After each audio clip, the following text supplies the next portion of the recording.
It's been said that the best gifts are those that are made specifically for you. Well, the best experiences are often those tailored to each customer's preferences. Imagine you purchase from a brand and every interaction or touch point feels like it was intended just for you and your unique needs and preferences. In that scenario, you have a relationship, not just something transactional, and it really has significant implications on how you as a customer feel about that brand. Personalization is one of the 8 essential themes driving CX evolution.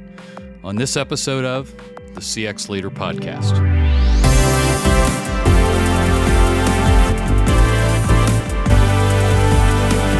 The CX Leader Podcast with Steve Walker is produced by Walker, an experience management firm that helps our clients accelerate their XM success.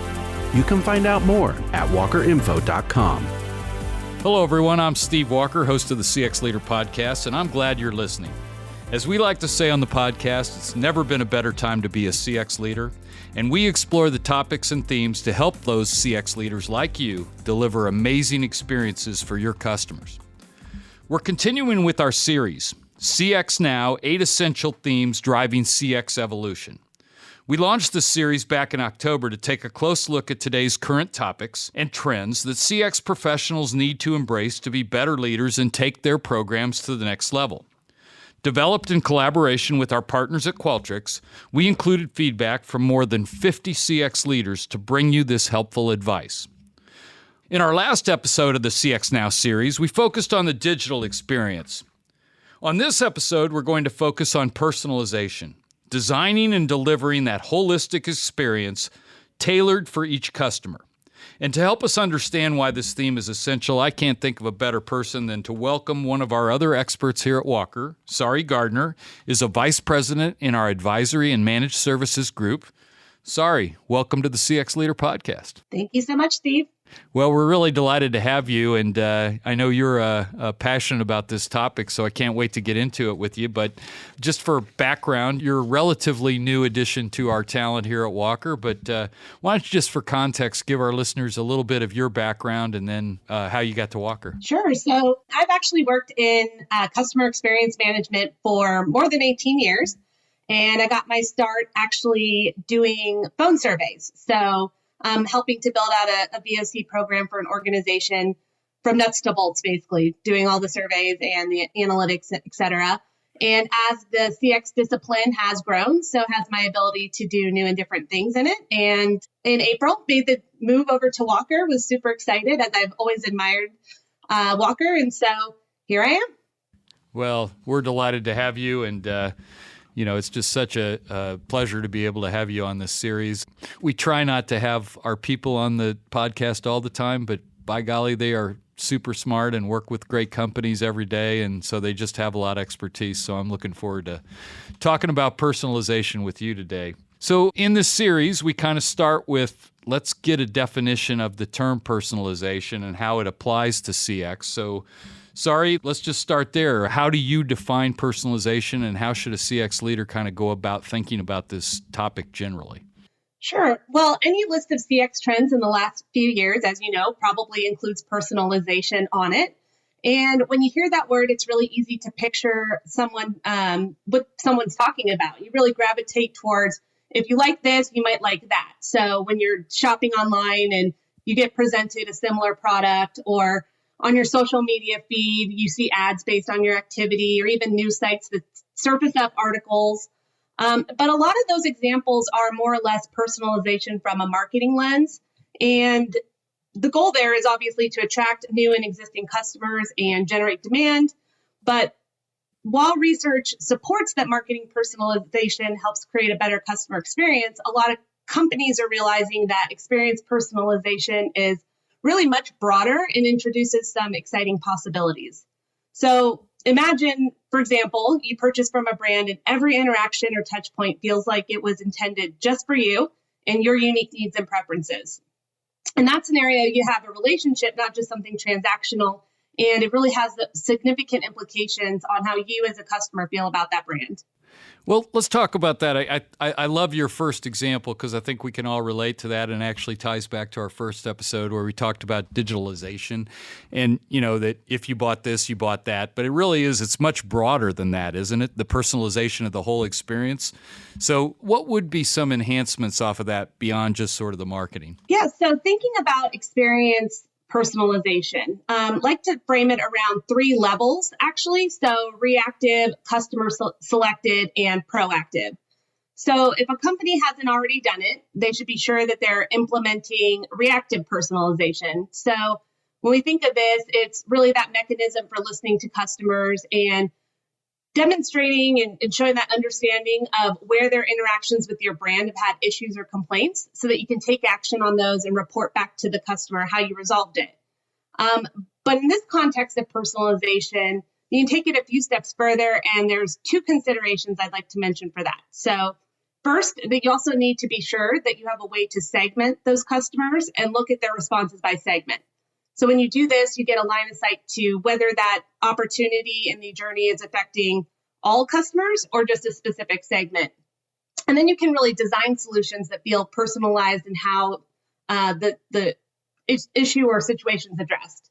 And when you segment, you really want to do that with the goal of being able to group customers into really distinct cohorts based on their unique needs, gaps, and opportunities. So let me just break that down, because again, I one of the reasons I love having our people on is you guys have really great frameworks of how to think about this. So reactive, customer selected, and then proactive. And there's a hierarchy there, correct? A little bit. I think overlap between each, but yeah, a bit of a hierarchy there.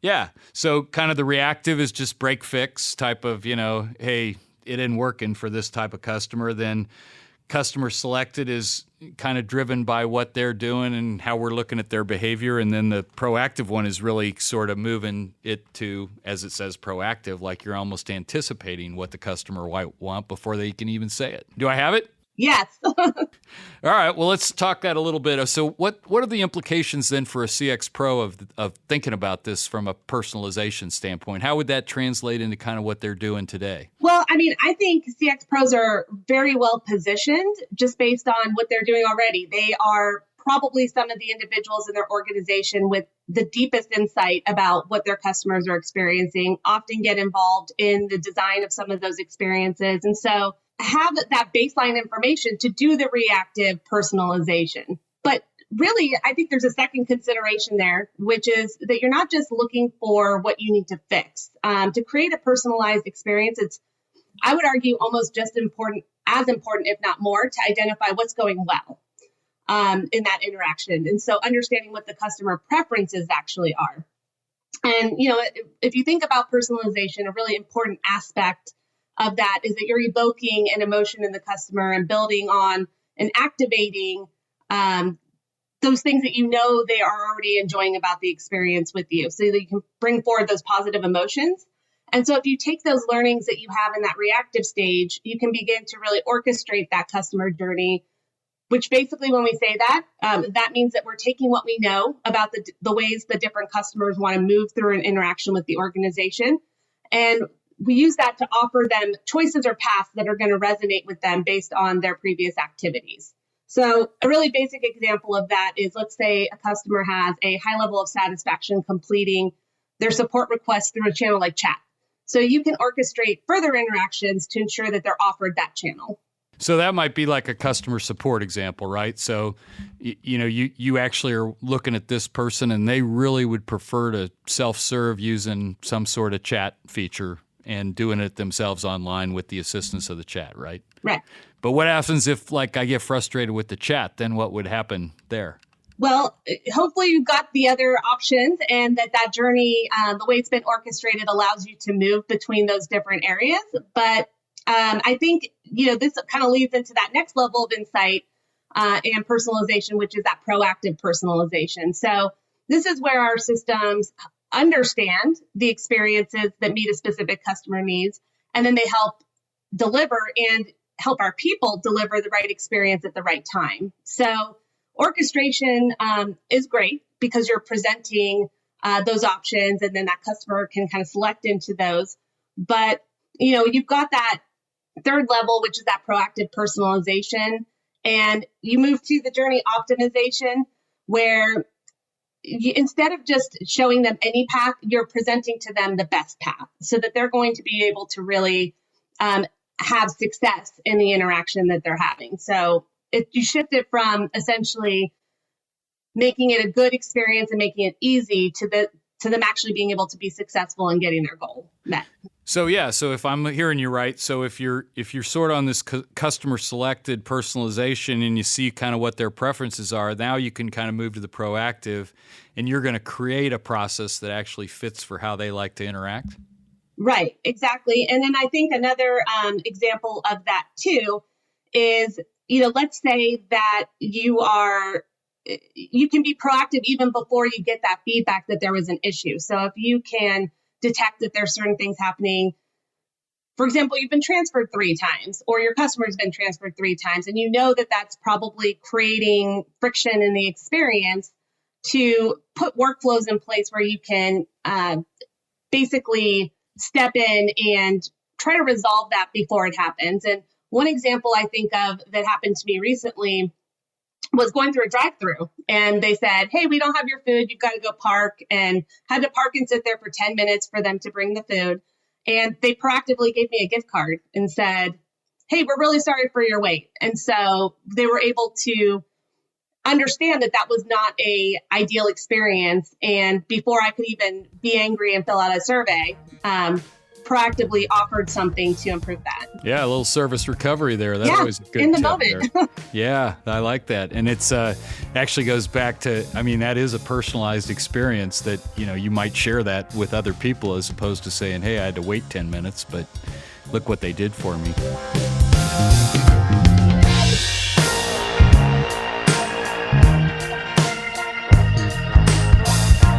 We're always on the lookout for new and exciting ideas, and we'd love to get your thoughts on how we're doing.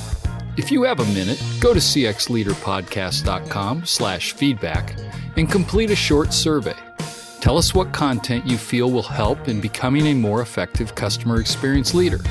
Again, that's cxleaderpodcast.com/feedback, and we look forward to hearing from you.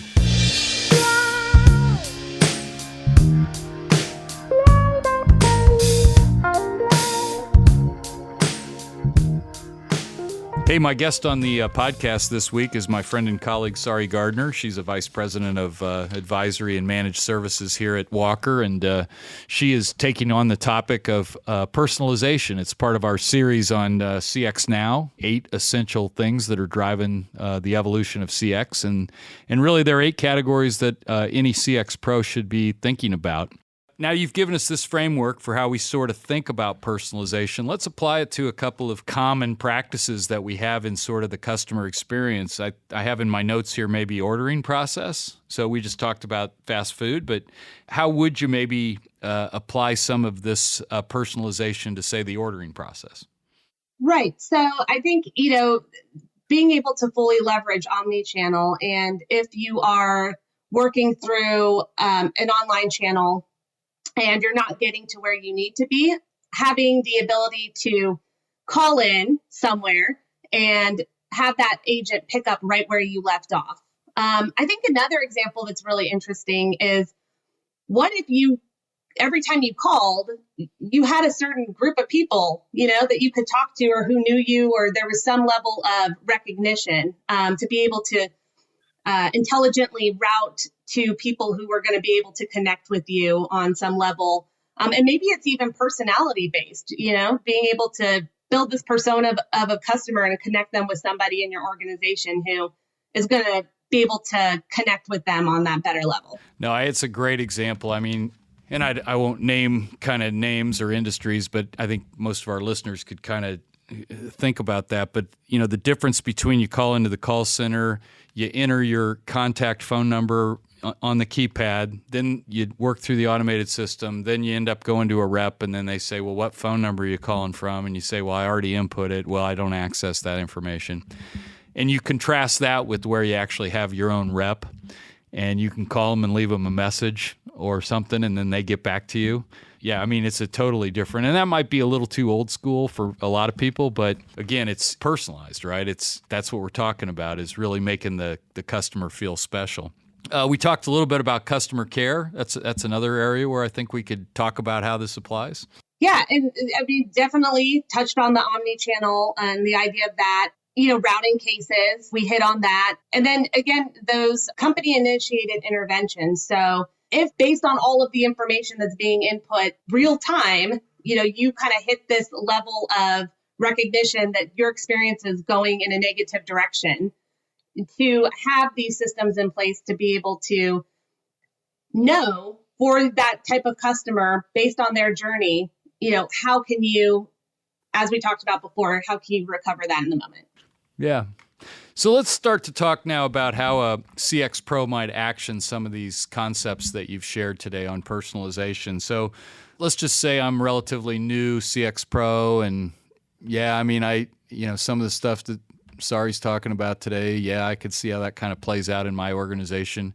Where should they start? What's kind of the first thing they ought to do to start exploring this topic about how they could, bring more personalized customer experience activities to their product or service or their company? Yeah, well, I love this question because it really gets at the heart of my favorite thing about the experience management discipline, which is that it touches every aspect of the organization. And CX leaders they're so entrenched in understanding what's working or not working for their customers that they're really, really well positioned to participate in conversations about personalization, if not actually lead those conversations. They probably are already thinking about it, even if they don't attach that word to it. So I think one thing that they can do that's very important is be a champion about thinking beyond marketing personalization to experience personalization, and cast a vision for the benefits that can be had from using attitudinal and behavioral data as a means for segmenting customers. So a lot of the time, our segmentation strategies address the usual areas like geography, product or service use, customer spend, but CX leaders have all of this great information about attitudinal factors that they can then bring into that segmentation, and they can help tell those customer stories that shine a light on the difference that using that data to really personalize on the experience is going to have, and help provide the insights to their colleagues that will allow them to incorporate that knowledge into how they're designing things in their own departments or areas. So just to take that example a little bit further, like if you're using NPS, for example, just to contrast like the promoters versus detractors, right? Exactly. And a lot of times we look at, okay, well, what are the drivers of satisfaction? What's the driver of a promoter or a detractor? But looking and then taking that and adding it into the segments. So you're looking at, okay, well, customers who have bought this during this time and had these service interactions, you just get more of a holistic picture of all of the data points that are going into that and producing what type of customer you have. It's not a customer that is purchasing widget A and they only spend, X amount of dollars a year, and that person's so different from somebody that may purchase a lot more. So only segmenting on one of those areas like geography or again, spend those basic areas, you're really missing a lens where you can understand what they actually care about. And so you kind of shift your segmentation to the things that customer actually cares about versus, what they're spending or what they're buying. Yeah, and it's a really powerful concept. And, I think that what's really interesting is you can find that there are customers that demographically or firmographically may look very similar, but their attitudinal segmentation might be totally different. And I bet you that would predict that their outcomes, their business outcomes, are very different too. And so it really is. That's just a really great way that we can offer kind of an enhanced analytical capability within our organization. The other thing you said I thought that was interesting is, to be a champion, a CX leader, and really the kind of the information that we possess in the enterprise. And I think that ought to give us confidence as business people, not just as CX leaders, but actually as business people, because, really it is our responsibility to advocate for the customer.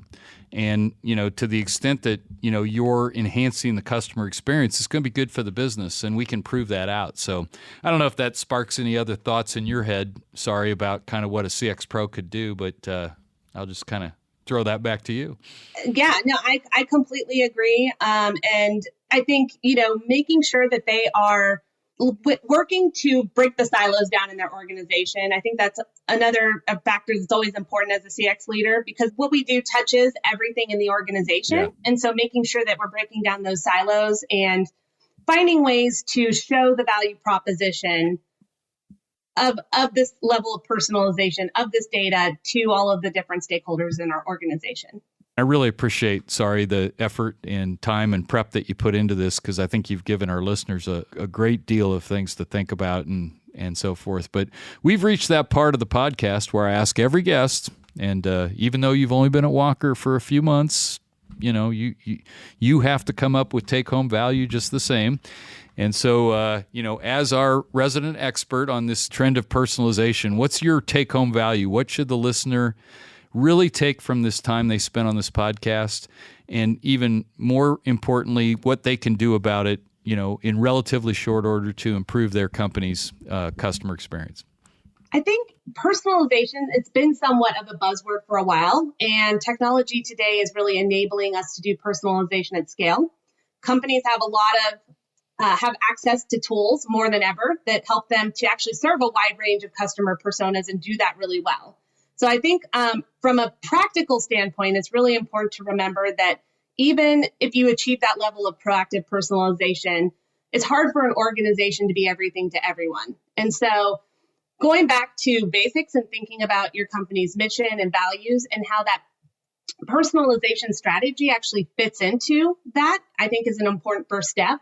Because at the end of the day, you have to know who are your target customers and how your company values align with their personal values to begin to develop that authentically deep relationship that you're aiming for through all of these personalization actions. Yeah, that's really well put. I mean, I one of the things I've always tried to relate to is, if you think about your customer relationships like you think about your most important personal relationships, it kind of takes it to another level, right? And of course, people that you care about deeply or that you love, you would treat them very personally. And that's, I think, what we're doing. And then to be able to do that at scale by leveraging technology and the data and the expertise that we have, it's a really powerful concept for where we're going with this thing we call experience management.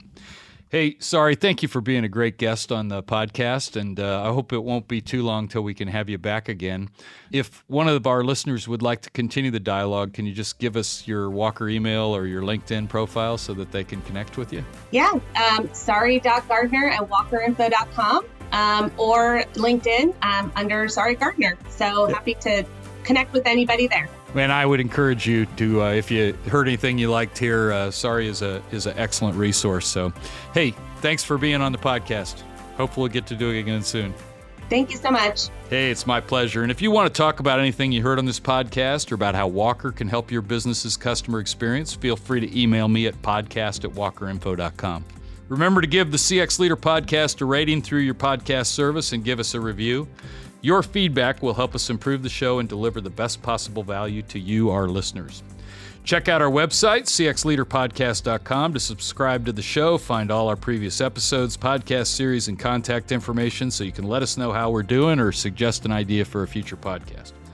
The CX Leader podcast is a production of Walker. We're an experience management firm that helps companies accelerate their XM success.